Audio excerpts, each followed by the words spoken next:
अस्सलाम वालेकुम दोस्तों बांझपन पे आज हम बात करने जा रहे हैं। अभी हम डिस्कस करेंगे कि बांझपन हम कब लेबल करते हैं।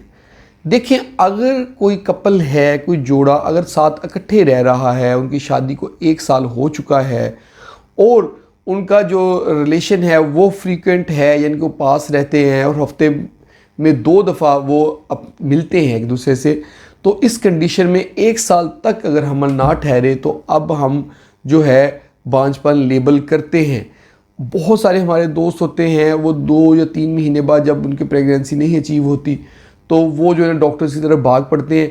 तो अभी उनका यानी कि कुछ थोड़ा सा सोशल प्रेशर भी होता है, रिश्तेदारों की तरफ से भी बार बार पूछना शुरू कर देते हैं सेकंड मंथ पे, थर्ड मंथ पे कि क्या बना।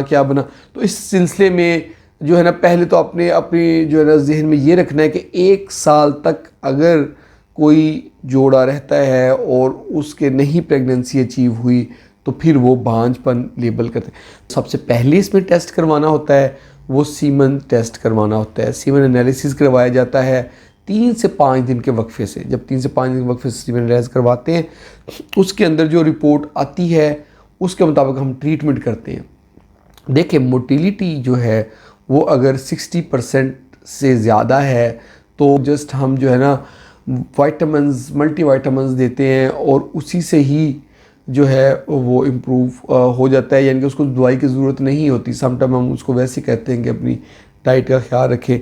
मोटिलिटी अगर अच्छी है, अगर काउंट जो है वो 15 मिलियन पर जो है ना ml के हिसाब से है या इससे ज़्यादा है तो काउंट भी ये नॉर्मल है। मॉर्फोलॉजी जो है वो अगर जो है ना 4% से ज़्यादा है और जो है ना एक्टिव हैं स्पर्म और पस सेल नहीं है तो कोई मेडिसिन की ज़रूरत नहीं होती। बाकी अगर पेशेंट की जो है मोटिलिटी कम है या फिर उसके काउंट कम है या फिर उसकी मॉर्फोलॉजी में प्रॉब्लम है लेकिन सीमन है बिल्कुल ख़त्म नहीं है, तो उस कंडीशन में हम क्लोमिफेन सिट्रेट देते हैं। पेशेंट को हम क्लोमिफेन सिट्रेट देते हैं। क्लोमिफेन सिट्रेट के अलावा इन पेशेंट्स को हम मल्टीविटामिन्स देते हैं, एल-कार्निटिन देते हैं और इसके अलावा टॉनिक्स हम देते हैं। जैसे इसके अलावा हम ट्रेबलोस्ट्रेटिस जो है वो इन पेशेंट्स को देते हैं। इससे पेशेंट की जो है ना काउंट बेहतर हो जाती है, उनकी जो मोटिलिटी बेहतर हो जाती है, मॉर्फोलॉजी बेहतर हो जाती है। इसके साथ साथ पेशेंट को हम एडवाइस ये करते हैं कि उसने अपने टेस्टिस को हीट से बचाना है, कि गर्म पानी में नहीं नहाना, लैपटॉप गोद में रख के यूज़ नहीं करना। अगर पेशेंट जो है मज़दा गाड़ी में बैठता है ड्राइविंग सीट पे, या जो रिक्शाज होते हैं उसके जो इंजन होता है वो सीट के नीचे होता है, वहाँ से हीट पड़ती है। ट्रैक्टर चलाते हैं, ट्रैक्टर की हीट डायरेक्ट टेस्टिस पे पड़ती है। तो इन चीज़ों से अवॉइड करना है। आग के करीब ज़्यादा देर नहीं बैठना, फीवर नहीं होने देना। इसके अलावा अगर पेशेंट जो है ना नशावर चीज़ें ले रहा है तो नशावर चीज़ें नहीं लेनी। और रिसेंट जो रिसर्चेज़ हैं उसमें मोबाइल फ़ोन के ऊपर भी रिसर्चेज़ आई कि मोबाइल फ़ोन का इस्तेमाल भी कम करना है। इसके अलावा साइकिलिंग, बाइक राइडिंग और घोड़सवारी जो होती है, जो गधे की और घोड़े की सवारी, वो नहीं करनी। कुछ मेडिसिन होती हैं वो भी इफ़ेक्ट करती हैं इनफर्टिलिटी के लिए। ये देखना है कौन सी आप मेडिसिन ले रहे हैं, वो अपने डॉक्टर से लाजमी डिस्कस करना है।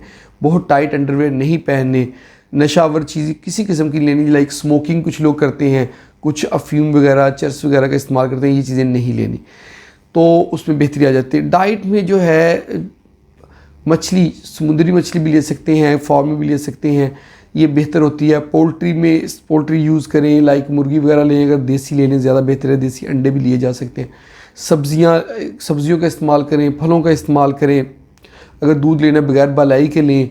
और जो चीज़ें छोड़नी है उसमें सोयाबीन आप अगर यूज़ करें वो छोड़ दें।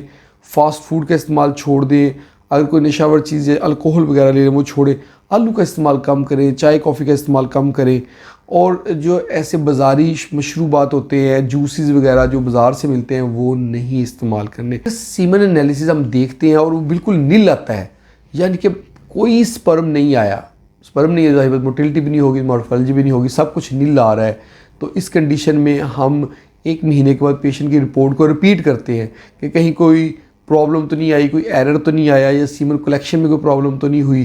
तो ये जो हमने करना होता है एवेलुएट दूसरी दफ़ा 1 महीने के बाद सीमन टेस्ट जब हम करवा लेते हैं, तो अगर उसमें एरोस्पर्म ही आ रहा है तो उसके लिए हम अदर ट्रीटमेंट्स पे जाते हैं उसमें ये सारी चीज़ें हेल्प आउट नहीं करती।